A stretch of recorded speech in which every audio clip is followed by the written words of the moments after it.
Now, we're always looking for ways to win on this show in the major leagues. John Hart and I always looking at players with underrated value. So, here is the team we would build for the real world. Guys, as we say, guys that can play. That means field, run, get after it. We're building it Rays style, which means we can't break the bank. Low cost, with an eye on a club that is more than the sum of its parts. Let's do some GM digging in. Start at first base. Would I like Max Muncy? Yes, I would, but I can't afford him. So speaking of the Rays, I can afford Yandy Diaz. League average hitting, but with a .370 on base.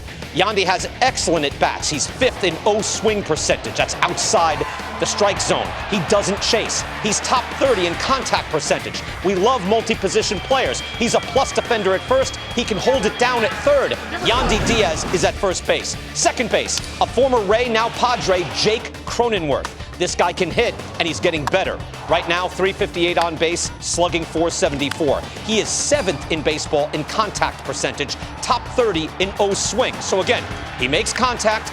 He doesn't chase. His process is excellent. He's a plus base runner, plus fielder. He plays a great second and first base. This is an all-round star. Shortstop, if you watch this show, you already know it's Isiah Kiner-Falefa. He's one of the top 10 fielders in baseball, playing shortstop for Texas, one of the top 10 base runners. He's a contact hitter, 16th in contact right now, and he's hitting a bit below league average. I don't care. His attitude is off the charts, and he also catches.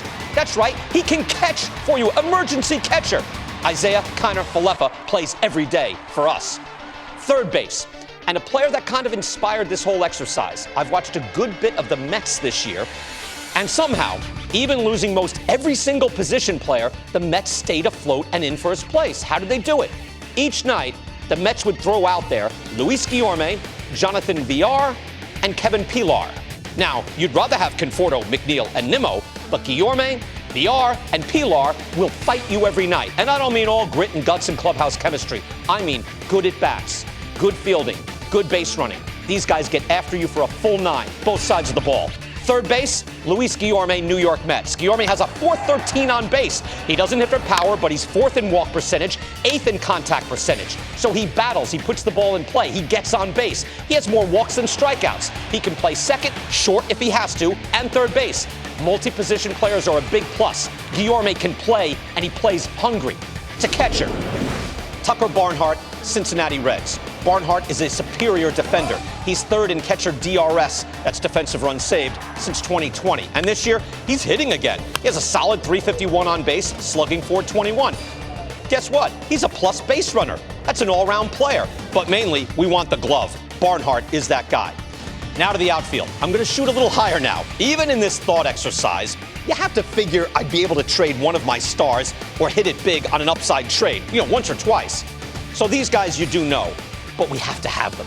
In right field and shortstop and second base and center field and left field. Chris Taylor, Los Angeles Dodgers. This is my most expensive player. I'll have the salary breakdown in a minute. Taylor is hitting like a star right now. .378 on base, .448 slugging. That's a weighted runs created plus of 134. League average is 100. He's improved his plate discipline. He's 12th in walk percentage now. He's a plus base runner, 20th best in baseball. He plays every position but catcher. He's league average or better at the key positions of shortstop and center field. Chris Taylor's our big money guy, and he's worth it. Center field, we're going to have to hit, so we're going to go get Bryan Reynolds of the Pittsburgh Pirates. The Pirates got Reynolds in the Andrew McCutchen trade. He's a plus fielder in the corners, league average in center field. He has good speed, he's a plus base runner, but hitting is the thing. He's a 300, 400, 500 guy. .311 batting average, .397 on base, .527 slugging. That means he hits, gets his walks, and hits for power. Reynolds is a star player, I know that, but you have to work trades and get a blue chipper like this to succeed.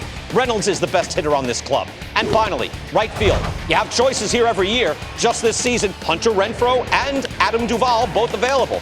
I would have got Adam Duvall. Real power, elite fielding. That's a good combination. Duvall is streaky, strikes out, has a low on base, but he's slugging .452. Leads all outfielders, by the way, with 11 defensive runs saved. A great fielder with pop?